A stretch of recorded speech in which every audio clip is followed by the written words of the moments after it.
planet, organised by the ACR. The planet is undoubtedly on code red. I think whether we're talking about the experiences we've had in this country over the last few months or across the globe, in the United States, in Pakistan, in Bangladesh, in Latin America, the melting of the Arctic ice sheets, nobody can be in any doubt that the situation that we face is absolutely critical.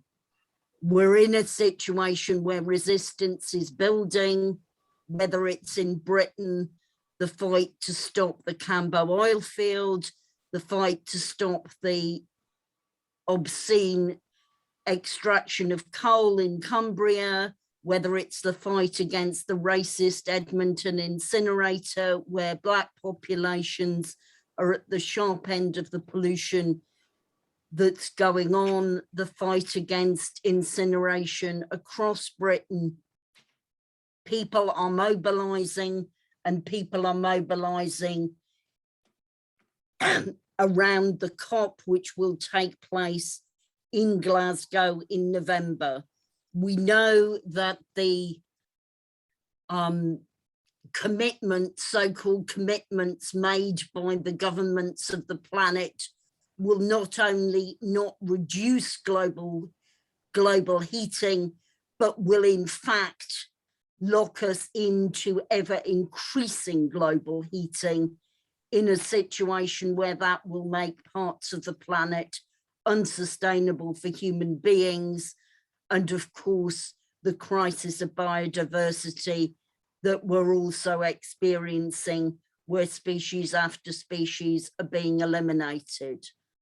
For revolutionary socialists, the issue is how we link up with the movements that are going on, how we take up the debates in the trade union movement, where it's good to see that most of the major trade unions are backing mobilizations around COP, but many of them are copping out, not an accidental use of phrase, on some of the key debates.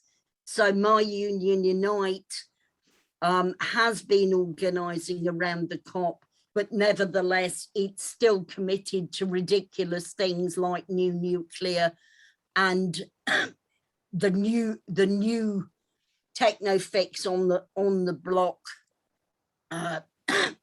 not green hydrogen. And I think we need to use the time to discuss those things. So this morning we're going to hear from two speakers, from Jonathan Neale, acclaimed author and climate activist for many decades, who will paint the horrors of the current situation, and then from John Devine from the ACR, who will talk about some of the key issues we want to raise.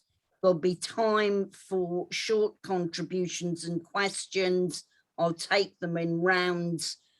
Then we'll have a break and move into workshops. And this afternoon, we'll come back to hear from Tazia Medeiros from Brazil, from the PSOL, and from MSP and Scottish Green Party member Maggie Chapman, and then again have time for discussion. We are recording the session, and if you don't wish your name to be seen, please do change it in the settings. Only the speakers will be on view because of the way we've set it up. So you don't need to worry about being seen in the audience if you don't want to be. So I will hand over to Jonathan, who is going to kick us off. Thanks very much. Kerry, how long am I speaking for? 12 minutes, ideally. Okay. Okay. I want to I want to start with the central thing that needs to be done. No. No, I'll start with the situation we're in. The situation we're in coming out of COVID, what very, very many people have learned from the COVID epidemic is, first of all, when the scientists tell you that something needs to be done, or things are going to be dreadful, you need to do it. And when they tell you it needs to be done now, it needs to be done now. The time makes an enormous difference. You saw with COVID the difference in tens of thousands of deaths in a 2-week delay in the first lockdown. The situation is the same with climate change, but the time scale is a bit different. We have longer to act, not a matter of days, but a matter of months and years with climate change. But the consequences of not acting are a great deal worse than they are with COVID. But what we've also learned from the COVID epidemic is that governments can act. The governments can act on a far greater scale than anybody imagined. And that they can spend enormous amounts of money. The scale of the spending on COVID by the Federal Reserve Bank in Washington, by the British government, Federal Reserve Bank, and the U.S. Congress, by the government in Britain, is what they spent was far more than we need to spend to do something about climate change. So those are the first things that people have learned much more generally. The second thing that has changed in very important ways in the last few years, to some extent in the last 2 or 3 years, is that on a global scale, people have seen climate change. The United States used to be one of the world's leaders for doubting that climate change was actually happening, for popular doubting. 2 years ago, there was a poll in the United States in which 65% of people said that they believed in disasters from man-made climate change. 35% of people in the United States said that they had been in such a disaster. And we are no longer, in most parts of the world, we are no longer arguing about whether climate change is going to happen and thinking of it happening in the future. We can see that it is here now. There are places where it is already catastrophic. Across the Sahel, northern Kenya, northern Ghana, parts of southern Africa, Afghanistan, southern Iraq, southern Iran, and so on. There are places where it's already very serious. But what's coming will be a great deal more serious than that. We don't know the time scale that we have before we have runaway climate change, before we have hell, but we can think that the time at scale is probably we have at least 10 years, probably we have 20 years, maybe we even have 40 years. But when it comes, the deaths are going to be measured in the hundreds of millions. They're going to be much worse than the worst catastrophes of the 20th century, like the First and Second World War, or the Great Famine in China. And what's going to be more serious than that, in a way, what I worry about most for my grandchildren, and I hope I don't live to see, is the result of not just the people who die, but what people have to witness and what they have to do in order to survive that time. And that's what we're facing. What this means for socialists is that we absolutely, and for revolutionaries and for humanity, but I'm speaking particularly now to an audience of socialists and revolutionaries. What it means is that we have to get this right. We have to build and be part of a wider, much wider group of people building a movement that is actually going to act to try to stop climate change. This is important because our central task here is not to comment. Our central task is not to argue that capitalism is the problem. Our central task is not to argue because capitalism is a problem, we must have a revolution. And our central task is not to have arguments about every particular thing that we could have arguments about, although I have written a book which you can download for free, which does put all of the arguments. But our central task is to try to do something, to try to actually make governments act or replace those governments with governments that will act, or if we have to, replace the system with a system that will act to do something about climate change. And we have to argue, we need to argue with a much broader number of people to do this. And the central thing we need to do, and I think most people have got this now, the central thing we need to do is replace the burning of fossil fuels with renewable energy. Globally, in every part of the world, we need to replace all of electricity with electricity from renewable sources gathered together in very large grids. Can you tell me, Terry, when I have 4 minutes to go? Globally, we need to replace all heating and all air conditioning with electricity from renewable sources.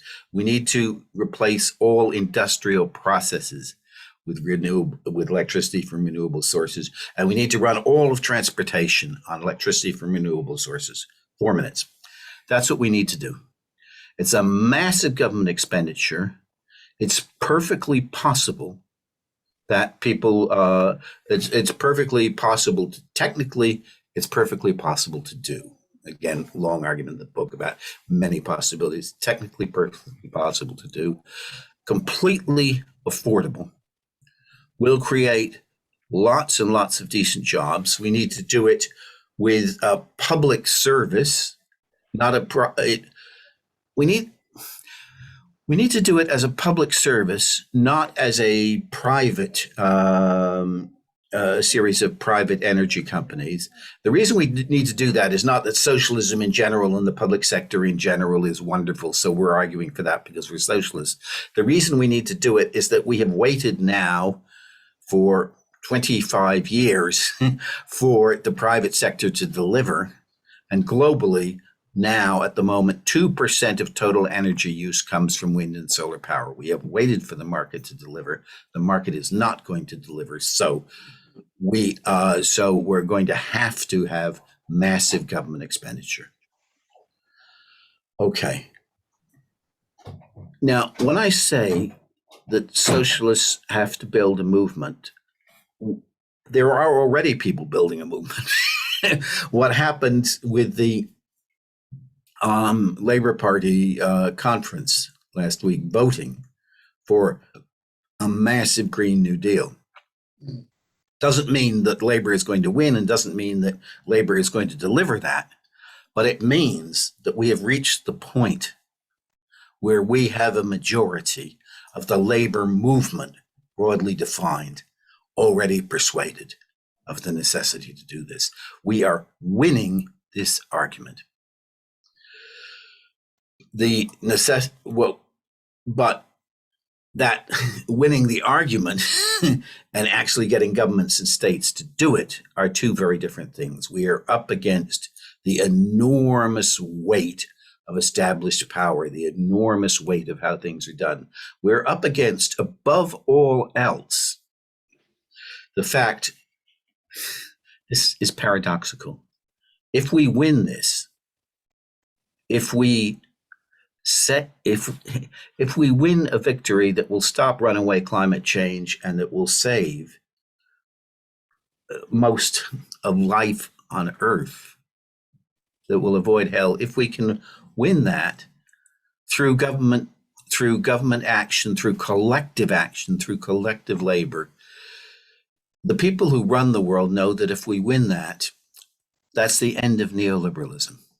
That's the end of the arguments for austerity. As soon as we win that, people will say, we could do that about vaccinations for the whole world. We could do that about the hospital. We could do that about my pensions. We could do that about really proper care for people with drug problems, really proper care for people with emotional problems of all kinds. We could do that about anything. If we can win it, it is a different kind of morality. A morality that puts human need and the need of all living things on the global stage ahead of profit. Instinctively, the people who run the world know this, and therefore instinctively they are opposed to it. Even though they own the world, they don't want to destroy it, they understand the science, they are desperate to do something. At the same moment, they cannot do something. So we're up against enormous forces. But on our side, we have the bleak reality. We have the accelerating reality of climate change. We have that people can see what's happening. That's why feeling for doing something is getting stronger and stronger and stronger. I'll end by saying we have to, this is a global problem, but we have to fight it country by country. But when one country wins through, when one country of any size wins through and gets climate jobs and goes completely renewable and so on, with massive expansion in jobs, with economic stimulation, everywhere in the world will see that. And then the next couple of countries will be much easier to win in, and then we can win across the board. Whether or not we're going to be able to do this before things get really terrible, I don't know. But I also know that we have to think of ourselves as building now, building over the next few years, but also at the moment of runaway climate change, at the moment when things become globally terrible. At that moment, there will be a series of decisive confrontations. And in those confrontations, if we already have a mass movement that is big enough that everybody in the world knows we're here, that's not just a climate movement, but a movement says the solution to this is not mass austerity, is not a green dictatorship. The solution to this is democracy. The solution is sharing. The solution is accepting refugees. The solution is work. The solution is taking care of each other. The solution is love. If, God forbid, we hit that moment, we desperately need to have a movement that big on a world scale. That is our task over the next generation. Thank you very much.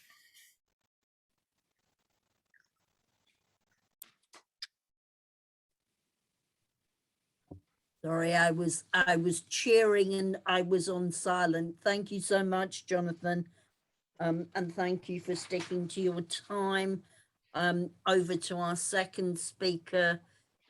John Devine is an activist in the NEU in Cambridgeshire and also a long-time activist in the climate movement. Over to you, John.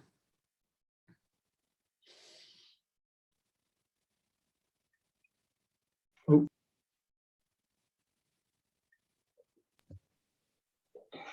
Thank you, Terry, and thank you, Jonathan, for setting out the overview so eloquently.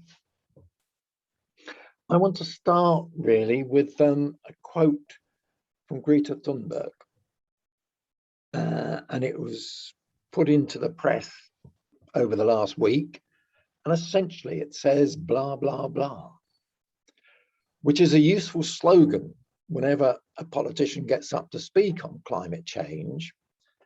But as a program to change what is happening at the moment, it rather lacks a bit of finesse and content. And the Anti-Capitalist Resistance is a revolutionary socialist organisation. And at its founding conference, it committed itself to eco-socialism. And maybe we need to just start by saying, what is eco-socialism? And to my mind, it's summed up in the title of this critical university. There is no socialism on a dead planet. We cannot fight for a transformation of our society without also fighting for a change in the relationship between humans and nature. That's the basis on which we want to build an eco-socialist future. Now, there are many responses to the idea of eco-socialism. I don't think at the moment it's a majority position, even in the revolutionary left, let alone amongst the mass organizations.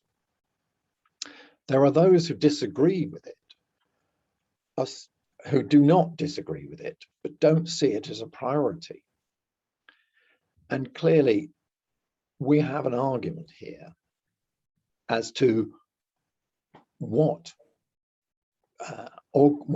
way we can achieve socialism if we don't also achieve a transformation in our relationship with nature. There are those who say socialism covers everything. And in a sense, it does. But unless we clearly define what our tasks are, not just in terms of transforming society, but of transforming our relationship with nature, then we can't see the importance of this transformation of our relationship with nature. And of course, there's the ever-present group of people who deny that these things happen at all. And for them, there isn't really a debate we can have. There isn't a discussion about anything with them. There's another group who agree on eco-socialism, but can't see what they can individually do about it. And those are the group we have to convince that even the small steps of joining a protest, of signing a petition or whatever, is useful in changing the way that more people see what's happening in the world and what we need to do about it. One of our biggest problems, though, is the strategic view of the three main political parties, the Tories, Labour, and the Lib Dems, because essentially they have the same strategic orientation over environmental issues. They are committed to the maintenance of the capitalist system, and that's their basis on which they propose their policies. Yes, the Labour Party can vote for a Green New Deal,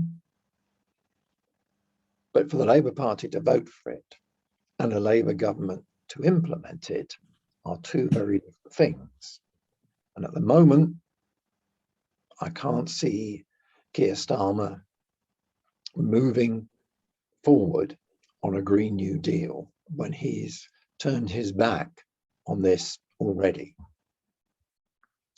The Tories want business as usual. That is, no barriers to profit making, and everything is a commodity to be bought and sold, including the environment. In England, Labour and the Lib Dems might want some constraints on capitalism, but essentially see the environmental crisis as something that capitalism can solve. But we don't only judge these parties and what they say, but we also have to take account of what they do. So you have the Tories making or saying that this is an important crisis and we have to start looking at ending our reliance on fossil fuels. And at the same time, they are talking about the establishment of a new coal mine in Cumbria or a new gas field off Scotland. So there's two aspects. It's not just what they say, it's what they do that we need to be clear about. So what strategy do we, as a small revolutionary group, have at present? Our strategic orientation is not to tinker about with capitalism, but to overthrow it and develop a socialist society. However, within that strategy, we do work to achieve changes that can alleviate some of the effects of the environmental crisis, much as we do in other areas of work. We seek to work with other groups and individuals to create coalitions that can bring about these changes. And that's what we essentially see as the way forward. Within this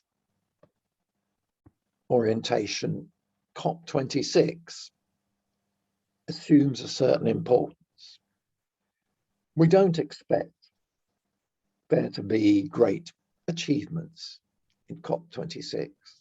I don't think the outcome will be a strategy for keeping the temperature rise due to climate change below 1.5 degrees centigrade.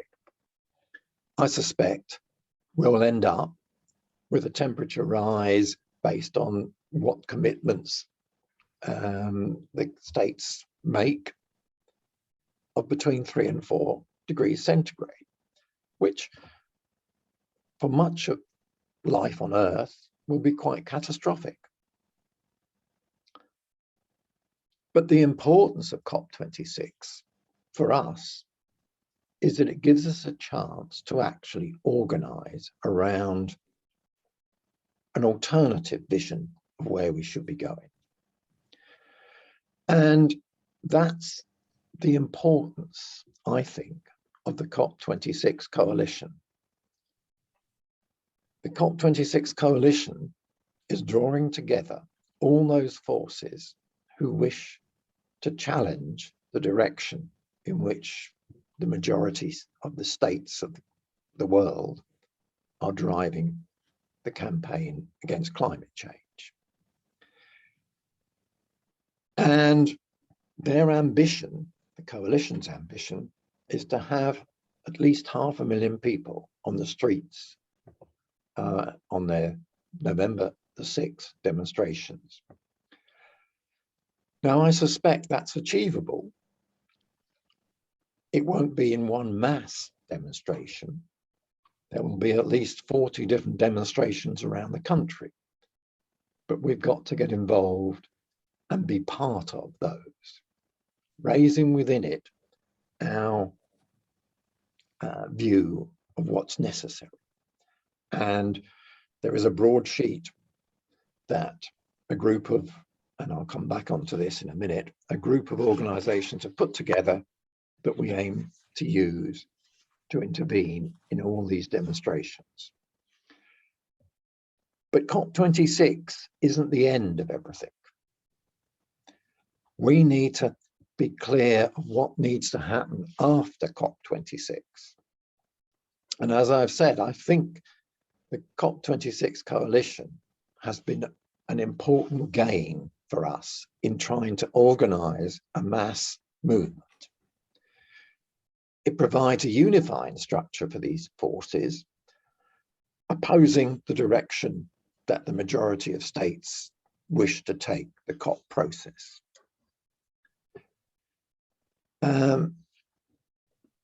Because, and I don't think many people many people don't envisage COP26 achieving its ambition of keeping temperature rises around 1.5 degrees centigrade.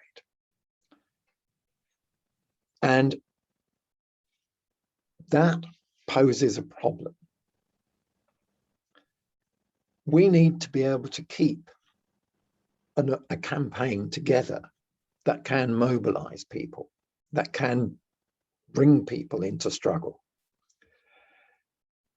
And it would be much better if the COP26 coalition or some form of that coalition could be kept in existence to coordinate all that work. Now, whether we take it as one body over the three nations of the United Kingdom, or we say that there should be a similar body in England or Scotland or in Wales, is a debate.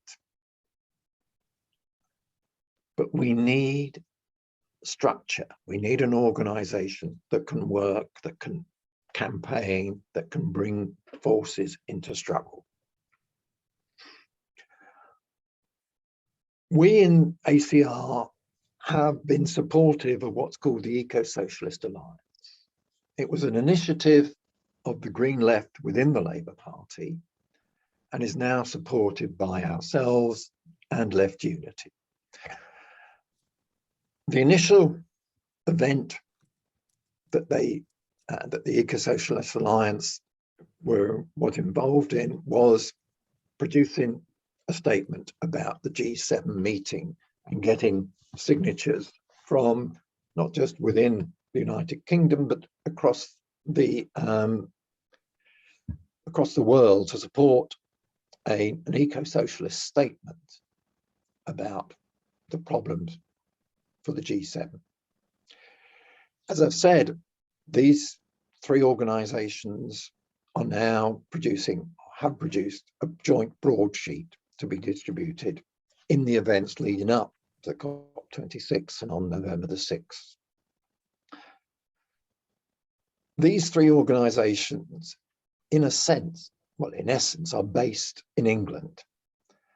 But there are eco-socialist organizations in both Wales, the UNDOD and the Valleys Underground Movement, and in Scotland, the Eco-Socialist Scot, the Republican Socialist Group, and also the left in the Scottish Green Party, amongst others. And we need to find ways of working with these organizations and building a cohesive eco-socialist alternative to the way that the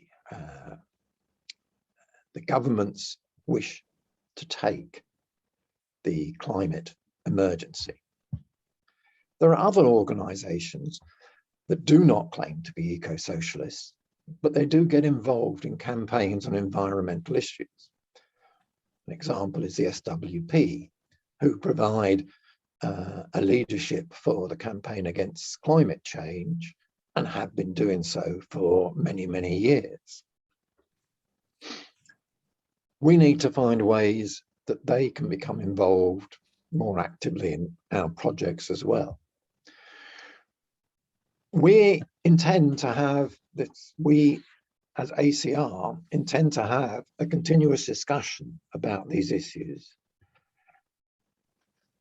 and look at ways of developing a political program that can confront the inability of the ruling class to resolve the issues around climate change and to put forward coherent eco-socialist alternative. Thank you. Thanks, John. And just in case people haven't seen the corrections in the chat, indeed, Green Left is not a current within the Labour Party, but within the Green Party of England and Wales. It's very easy to get one's words jumbled up when giving presentations, so I hope comrades will not take any insult. Okay, we've got just over half an hour for discussion in the plenary, so I'll take contributions or questions to the speaker of up to 3 minutes.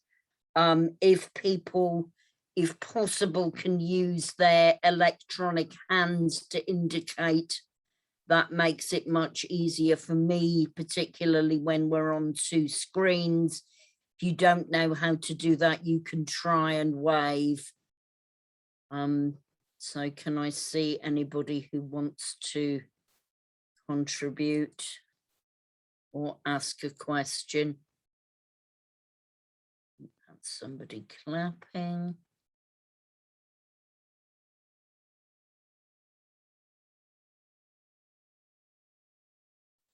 Simon Hannah.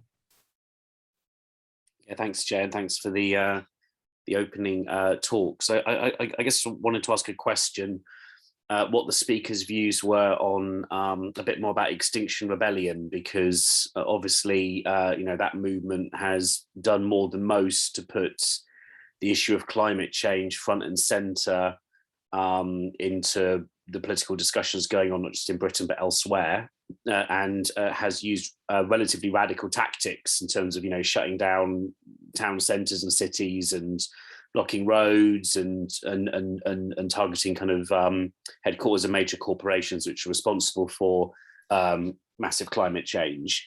But their demands are relatively liberal and not particularly anti-capitalist. Indeed, their spokespeople kind of go out of their way to often say that they're not particularly interested in talking about capitalism versus socialism. So I was wondering what your view on that was, and how important it was to kind of foreground capitalism as part of the problem. Thanks, Simon. Rowan. Thank you, Chair, and thank you to both of the speakers for wonderful presentations. I'm going to go slightly in the opposite direction from Simon, although it kind of builds on what he asked, which is my main concern with the term eco-socialism, with which I completely agree, is that I think it sometimes lends itself to a view that socialism is a kind of de facto solution to climate change, that if we actually had a revolution and abolished capitalism, then we would immediately solve climate change. And of course, not only is that not true, because socialism isn't anything but the liberation of our potential to do things on a different footing, a completely different basis than capitalism, but also we would inherit, of course, all of the infrastructures, supply chains, etc. of capitalism were such a revolution to take place, or were we to be in some kind of transitionary situation. And I realize a lot of this is quite abstract right now because we're not on the precipice of a revolution, but I think this mentality of socialism as the solution can lead to some quite fuzzy thinking on the scale of the problem and just what we face. So I was wondering if the speakers have sort of any thoughts on how to make socialism specifically ecological in terms of what we're demanding changes in the world, what we're demanding changes in terms of resource extraction, in terms of production, in terms of how supply chains work.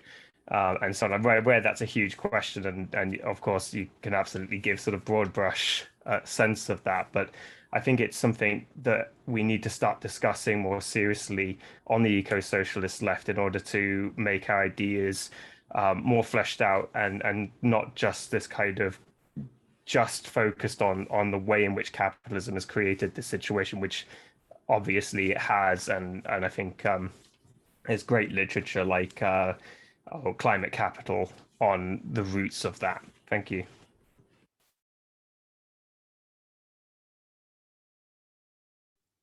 Before I take Alan Thornett, I'm just going to warn Jonathan that I'm going to take him to come back after Alan, and then take another round of speeches. Unfortunately, John's had to leave us because his partner had to go into A&E this morning and he's had to go and collect her. So it's been a morning of joy, believe you me. So Jonathan will come back on the first set of questions after Alan Thornett, and then I'll take another round of contributions. Thank you. Alan? Yes. Well, I was going to comment on Jonathan's book and say that it's the first time on the left that somebody has advocated the abolition of the internal combustion engine, and that this can be done very quickly and save a massive amount of carbon. But I want to respond to what Rowan has just said. I mean, it's absolutely, completely correct. I mean, I've been arguing it, I don't know, it's for 10 or 15 years. I've not found more than half a dozen people on the left that agree with me on it. But the idea that the abolition of capitalism will simply resolve the ecological problem is absolutely wrong. And even more, that you can abolish it in 10 years and therefore resolve global warming is an even bigger distraction. The way that I've argued it, and I've written a book about it, is that actually what eco-socialism implies, it applies a completely different approach to the revolutionary process, because what we've got to actually do is to fight climate change and global warming and the ecological crisis in the here and now, but within the overall framework of an eco-socialist program, which means that exactly as Rowan has said, we should first of all not assume, because in any case all this started before capitalism, we should not assume that an eco-socialist society or anyone that anybody has yet proposed will simply resolve it, because they won't. I mean, there will be a huge battle to save the planet, if indeed it can be saved, after a revolution as before. It will just continue. It's a massive task. And also, I can't remember who said it, but somebody said, that what we're really in, we're in a struggle for a completely new relationship with nature. Unless a future eco-socialist society has a completely different relationship with nature and stops destroying it at the rate that it is at the present time, then eco-socialism won't work either. Thanks, Alan. Jonathan, do you want to come back on those points? Sure. First of all, the narrow one about what should we think about Extinction Rebellion? I think Extinction Rebellion is fantastic. The scale of mobilization that they've been able to achieve, the fact that now, absolutely for sure, we have direct action and disruption as one of the central tactics of our movement, and that we can do this on a very ambitious scale. This is wonderful. Even more important, I think, certainly more important on a global scale, is the Fridays for the Future. I don't think we should say that there is only one tactic, that mass civil disobedience is it. We're going to have to, the climate movement is proceeding on many different levels in many different ways, and I think we need all of those different ways. And we need a movement to invent new things. Is our main argument about foregrounding capitalism and socialism? Well, there's a problem here, and it's a problem that in a different way Rowan and Alan are both talking about. If we say to people, we need socialism we need a revolution, many people will hear us saying nothing can be done. Because they don't believe a revolution can be done, they will hear us saying nothing can be done. But also, we globally, the left, the socialists, the eco-socialists, we are really quite vague in practice about what a socialist society would look like. It doesn't make a great deal of concrete sense yet, and I think we have to address that very seriously. But more important, I think we have to concentrate on what needs to be done, what concretely needs to be done. After years of thinking about it, I think that at some point, human societies will move to do something about climate change. The two questions are: will we have 500 million or 1 billion dead and terrible suffering and dictatorships and torture all over the place before we do that. That's one question. The other question is what kind of regime will do it? Because I can imagine fascist regimes doing it. I can imagine all kinds of regimes eventually coming to do it in brutal and enormously cruel ways. Our debate is about doing it in time and doing it in a way in which, and doing it trying desperately to avoid suffering. In this situation, I think it's quite, it's not everybody thinks it, but it's the number of people who think that we would need quite a different society in order to do something about climate change. That number of people is actually very large. And and I would put it the other way around as well. In the process of doing something about climate change, we will confront a social and political and economic struggle on an epic scale. And if we win that struggle, not us socialists, if the majority of humanity wins that struggle, we will have at the very least begun a process of massive transformation. And I think to win majorities, where we start is by saying, this is what we have to do.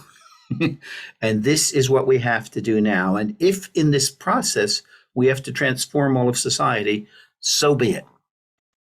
We're up for that. But what we're saying to very large numbers of people is join us in transforming this, in doing this. And I don't know. I mean, first of all, I don't know whether we're going to get a socialist revolution or not.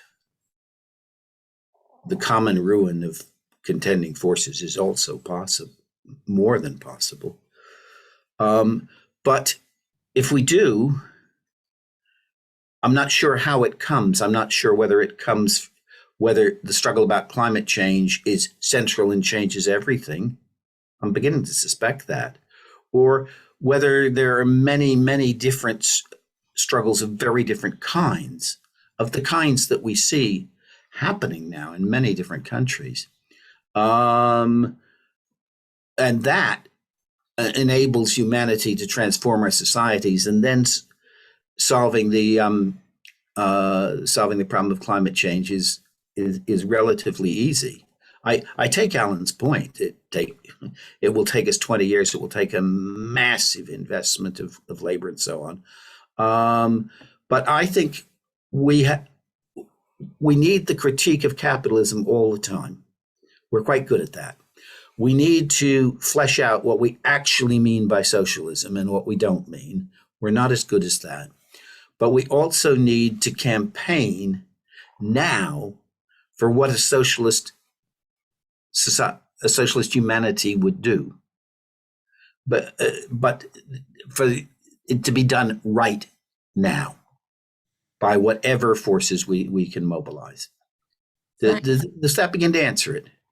I think so, Jonathan. I've got a whole load of comrades wanting to come in, so I'd like to take another round. I'm also conscious that all the people whose hands I can see are, as far as I know, people who identify as male. So if any sisters want to put their hands up, I'll prioritize them. So I have Patrick. And if people could try and be as quick as possible. Okay, thanks, Terry.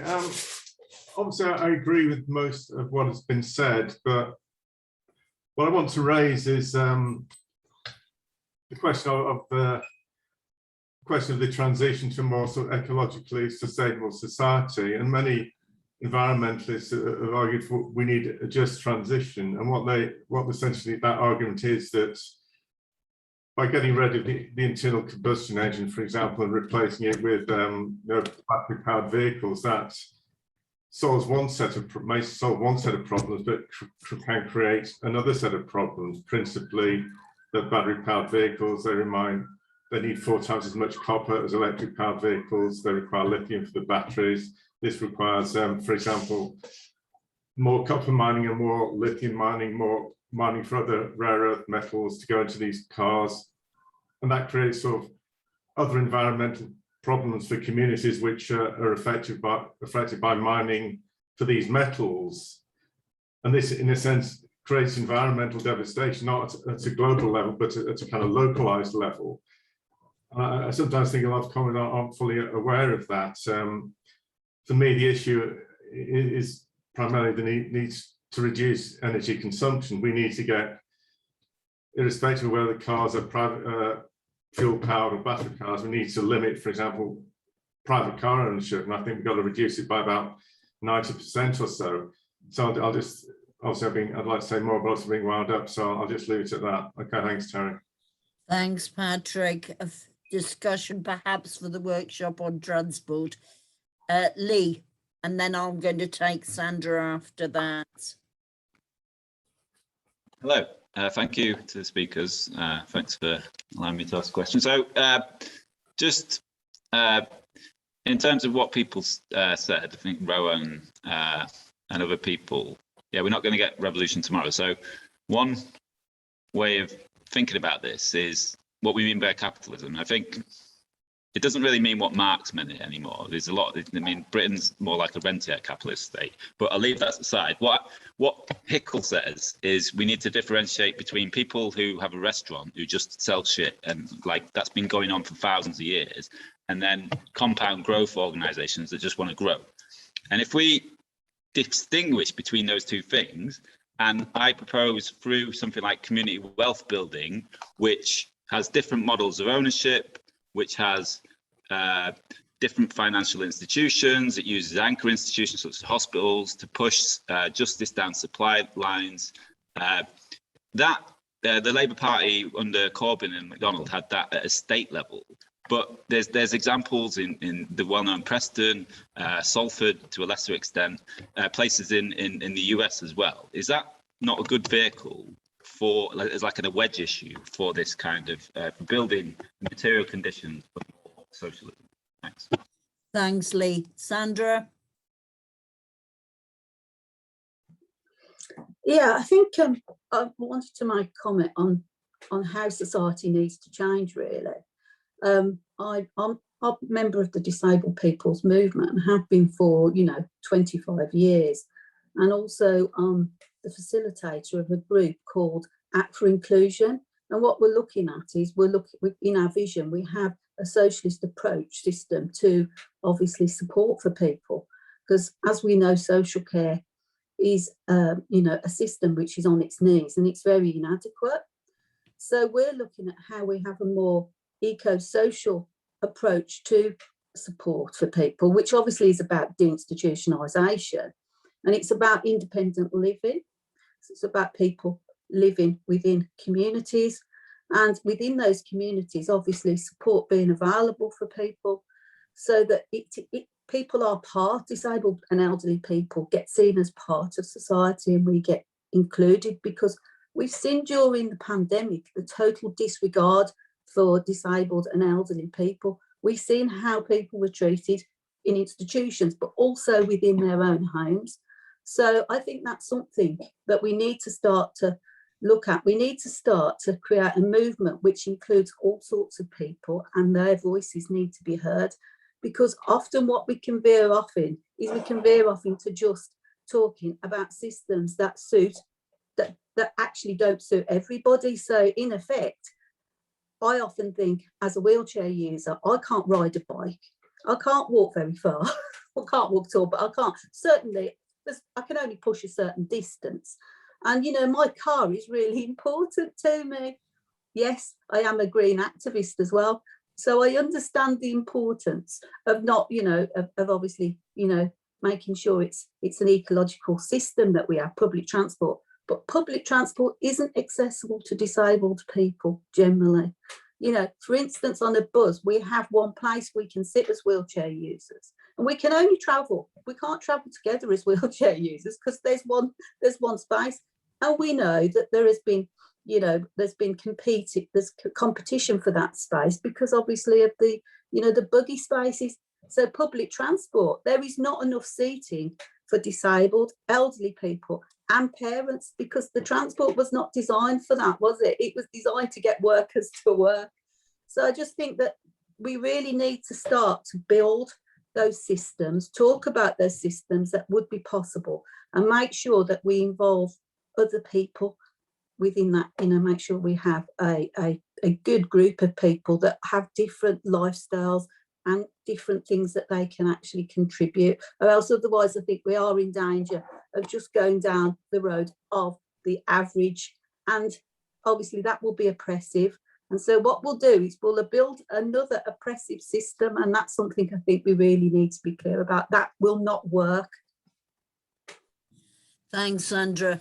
I'm going to ask comrades if they are happy if we take 10 minutes off the lunch break so I can take all the people who've now indicated that okay with people. It will still leave us 50 minutes for lunch.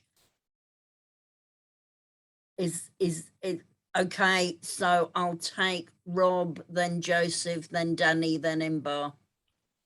Okay, yeah, thanks. I just wanted to come back on Simon's initial point about XR and his characterization of it. And then I noticed in the chat that Simon's also put another point about transitional demands, which I very largely agree with. And I think you can look at XR itself in terms of transitional demands. If you just look at the actual things that XR is saying, the first initial 3 demands, you know, government to act now. You can't deny, you know, the need to act now, but what they're saying is act now on not just on climate change, but also on biodiversity, which I think is fantastically important, that we don't just get sucked into seeing it as carbon and climate change. You know, that XR's got a wider suite of kind of demands around the environment. Second demand, tell the truth. I mean, it's hard to argue with tell the truth. The governments do need to tell the truth about the scale of the problem. The point about it is governments will be dragged kicking and screaming to do that, and it needs a mass movement to actually force governments to, you know, come clean about what, you know, what the issues are. And the other demand is for citizens' assemblies to actually formulate and implement a plan to prevent climate change. Again, citizens' assemblies of this nature, they're only ever going to come onto the agenda in the context of a mass movement forcing governments to set these up and to listen to them. To my mind, these are all transitional kind of demands. They seem the common sense demands, but they require a movement to actually push them forward. If we had the kind of citizens' assemblies that we really need to actually take on the climate crisis, we'd be looking at a sort of form of dual power. We'd be looking at, you know, where does power lie in the society? Is it with the citizens, with the assemblies, with the people who are actually calling for action, backed up by a mass movement, or is it with governments that are completely in the pocket of carbon interests? So, you know, in that sense, XR is more radical than it thinks it is, and I think that's quite important. Finally, there's been a huge shift again within XR over the last couple of years that other comrades have pointed to. The fact that they're now framing things much more in terms of colonialism and imperialism and global social climate justice. These were major themes in the Impossible Rebellion that they had a few weeks ago in London. Really, it was, you know, shot through with that kind of that stuff about, you know, talking about colonialism openly. And XR has said itself, it's been, you know, profoundly impacted by its interaction with movements like Black Lives Matter. It's really, really important. XR has openly called itself an intersectional organization, meaning it's looking at, you know, not just at the narrow, if you want to call it that, issue of the environment, but it's actually, you know, open to talking with and learning from other movements. So I think short thing is, you know, we should be in it wherever we can. Sometimes it's difficult to work within, other times it's not, but, you know, wherever we have the opportunity to talk with people within XR in a friendly way, we should take it. We should do that. Thanks, Rob. Joseph? Yeah, I've just seen 2 comments in the chat from Dave Kellaway and Martin Francis, which are about really what I'm going to talk about or ask about. I was one of the founders of Green Left in the Green Party nearly 20 years ago. And I think it's interesting, you know, whatever Martin has put up about the questions posed to the new leadership. I saw Carla Denyer being interviewed yesterday about the protesters on the M25. she was asked 3 times if she supported them.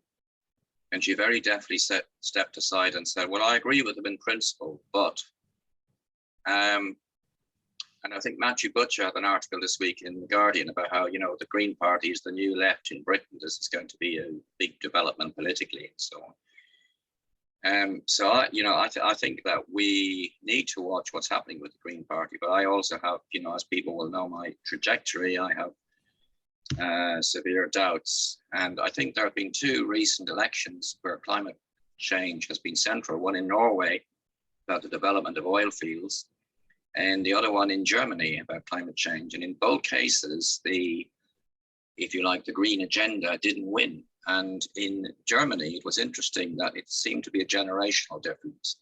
It seemed that there was a fair amount of support for the Greens, for example, among younger people, but the SPD won out. And I think this is a big factor in all of this, is the generational view of the climate change, because I think that what people characterize as the generations holding the wealth and so on don't see the climate change in the same way, are not prepared to make the same radical shift that's required. So I think there are 2 big issues here, one about the green movement and one about generational view. Thanks, Joseph. Danny? Yes, thank you, Chair. I think it's important to recognise, it's partly in response to Joseph, I mean, I'm currently co-chair of Green Left within the Green Party, that the Green Party, like all other political organisations, is a very broad church. And Green Left seeks to promote eco-socialist perspectives within the Green Party, but it would be wholly misleading to suggest for a second that they are universally shared and adopted across the party. But we continue to fight what we consider to be the good fight. I would also agree entirely with Joseph that I believe tactically the best thing for us as eco-socialists to do is to concentrate on the growing dissatisfactions of young people across Europe, across North America and elsewhere in the world at the inequality, the highly unequal distribution of wealth and correspondingly income, and about the conditions that young people are suffering just now, high levels of debt, poor employment, rackety, insecure short-term tenancies and all the rest of it. Absolutely desperate. That dissatisfaction is something we should be able to key in and turn to our advantage. But I think, going back to earlier points, this meeting is an interesting illustration of this emerging consensus, I think, which is that eco-socialism is something that still is relatively immature in terms of how it's articulated, and the extent to which we all agree on what it represents. I think ultimately we would probably all share a view that what we're about in the longer term is taking control of production, exchange and distribution. I think what needs to distinguish eco-socialism from socialism per se is that there are additional principles involved when it comes to those things. And we might say, for example, and these are just, off the top of the head, where we talk about consumption, that eco-socialists focus in future when we can control distribution and consumption, first of all, on the things that we need, and consuming only things, the consumption of which is compatible with the continuing health of the planet, that we focus on quality of life rather than empty consumption of the type that's driven currently by commercial advertising, that we regulate production absolutely to make sure that all production, including extraction, is sustainable, and that in our distribution we focus once again on basic needs such as shelter, education, health, sustenance, what have you, and there are associated cultural and educational programs to help people realise that the empty consumerism of today and of the past is basically getting none of us anywhere. And I think the interesting debate comes around things like models of management and priority decision making in order to support those principles. But to me, those things need to be part of the eco-socialist canon, and they help to distinguish eco-socialism from socialism without the eco. Thanks. Thanks very much, Danny. I've got Imbar and then Jeff, and I have closed the list. Sorry, I should have said that, but I am going to take Jeff because it's important to have a voice from Wales. Okay, hi. I would like to kind of think about what people mean by public transport. at the moment, a lot of people kind of just refer to public transport as buses and trains. And they are a very important part of the public transport. But I don't think we need to think about them as the only public transport. I mean, trains and buses carry a large number of people across either within a city or between different cities or different villages and different areas. And they're very useful because they can bring people around in a cheap way. But in order to have inclusive public transport, it's not enough just to make the vehicles more accessible for some people, because then it will be limited number of, at the moment you can only accommodate a limited number of other wheelchairs or people with buggies into buses, for example, and they do not answer everybody who needs that service. Sometimes, of course, people do misuse it. I mean, I've seen people going on buggies for about 3 stops, which when they could have walked it. In fact, 1 stop, in fact. But I think that we need to kind of expand the way that we think about public transport and versus private transport. And we can kind of, if we think about minicabs and taxis and how do you call them, some kind of shared transport vehicles as in the opposition to private cars, then we expand the public transport system massively. We don't need each of us to have a car, yes. We just need to have cars possibly, but the cars can be publicly shared, owned. Thank you, Inbar. Jeff? I mean, Inbar raised some interesting points there, which I think we can discuss later in the transport workshop. Again, some of the points raised by Sandra, I think would be good to discuss in the transport workshop. So, John mentioned in his contribution some time ago now about the Labour Party.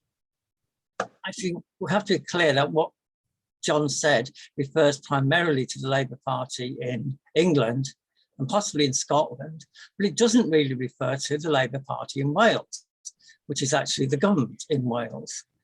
Because the Welsh Labour Party has developed a whole series of positions in relation to climate change and to the environment. I'm sure it stops far short of what we would like. That's certainly true, but it has declared a climate emergency in Wales. It has appointed 2 senior members, generally seen on the left of the party, to oversee environmental policies. And every policy decided upon by the Welsh Labour government is meant to be examined for its ecological impact. And that's a very good step forward, in my view. It's certainly not being carried out unanimously. For example, Cardiff Council has used money that it was given for Clean Air campaign to widen a street to allow more traffic. Cardiff Council is Labour controlled. But at least I think the Welsh Labour Party has taken serious steps forward. We should examine its proposals. I will try and get them to people, some of the documentation from the Welsh Labour government. And I think in some ways the most important appointment it made is the Commissioner for Future Generations, which means it's looking very, very seriously at the impact of environmental policies and how it is going to affect children, grandchildren, great-grandchildren, etc., etc. Thank you. Cheers, Jeff. Jonathan, do you want to come back on as many of those as you've got time for in about 5 minutes? Jeff, the one thing dear to my heart that I believe is possible is a campaign for climate jobs in Wales. I think it's politically winnable. I think what's happened to the old coal fields and the valleys and so on, the degree of social need and so on, that could be transformed. Please. Well, we need that in Wales, and it's a place where it would be much easier, honestly, than in England to break through for all kinds of historical and other reasons. Okay, the citizens' assemblies. What citizens' assemblies highlight is a deep problem in the climate movement in general, which is what needs to be done to stop climate change means that we need mass democratic control of the state. This will be done by states, or it will not be done at all. Any other body that gives advice or whatever, it won't matter unless the parts of the state actually do it. Governments have to do this. And there is a deep anarchist feel to an enormous amount of the climate movement and to an enormous amount of the anti-capitalist movement more generally. And there's a very good reason for that deep anarchist feel. The very good reason for that deep anarchist feel is what happened in the Soviet Union, what's happening in China, what happened in Vietnam, what's happened in Iraq and in Syria, and so on and so on and so on. It is that people are deeply, deeply, deeply disillusioned with what you might call actually existing communism. And people are also deeply, deeply disillusioned in another way with the results of the independence movements from colonialism, that the horse changed riders, but the whip went on. And people are deeply, deeply disillusioned in many places with social democracy, with the elected governments that instituted welfare states and are now dismantling those welfare states. In this situation, there is a deep holding back, a deep cynicism about whether or not people can collectively control our fate through states. And we shouldn't say that's trivial or be sectarian about that. That is a response to a century of human experience. But to solve this problem, we are going to have to do it through states, the policies and the actions of states. And there isn't any choice on that. But we're going to have to insist. When we say taking control, it's very important to have a subject to saying take control. That subject has to be humanity. And crucially, it has to also be the majority of humanity. The people who work for a living, either working for wages or working as small farmers, and those of us who are retired and our children and so on, those people, that, in a general sense, that class, but also humanity. We have to talk about those people taking control. The XR being shitty about insulate Britain. Oh, this is the besetting sin of the socialist movement is sectarianism, and the besetting sin of the environmental movement is sectarianism, and just the hell with it. But also, what Insulate Britain represents is they have taken the mass civil disobedience model from XR. They have learned that from XR. And they have learned the need to insulate and the need for climate jobs and the resonance of asking for jobs. They have learned that from the trade union movement and the eco-socialist movement and the climate jobs movement. They put the two of them together. Organizations are going to continually change, and we have to think of ourselves as all pushing together. Danny's point, we concentrate on young people. Yes, absolutely. We concentrate on the people in action, and globally, The gap between the political opinions and the political hope of young people and the rest of us is absolutely staggering. But also Sandra's point. I won't repeat everything you said, Sandra, because you said it very clearly and very eloquently. But it's very important that the Labor for a Green New Deal made social care central. It's important that in the United States, the Green New Deal forces now are making healthcare absolutely central because of the state of the healthcare movement. The COVID has put in stark outline for all the rest of us what our current system of social care means, what the current way that we treat the disabled. And most of us are going to be disabled at some point, and all of us are going to love people and do love people who are disabled. That is absolutely central. And I think I'll end with, I can't remember which person, I'm sorry, I'm skipping people, which person it was who said that we look at what happened in Germany, look at what happened in Norway. We have to walk on two legs all the time.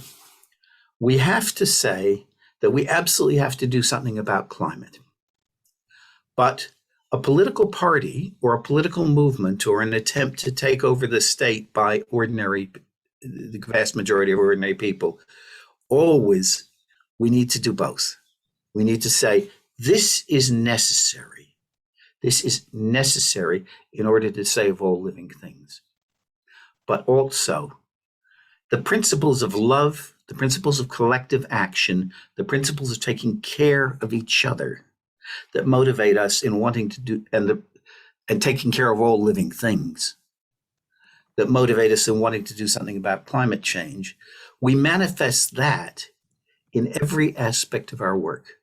So in social care, in making sure that people have a job, in making sure that people get all the help they can get for whatever problems they have, in building a world of equality, but building a world that is fundamentally driven and powered not by profit, but by sharing and by love. We have to do that across the board. And in addition to what we do, no, I'll stop there. I could go on forever because every issue is raised, but that's the central thing. A world based on love and sharing and collective action and the collective shared, absolutely democratic power of ordinary people in an equal world. That's what we need. Thank you. Thank you so much, Jonathan. And thank you to everybody who contributed either by speaking, by putting stuff in the chat, or by listening, or by a combination of all three. We're going to break for lunch now. We need to be back in the main room by 15:15.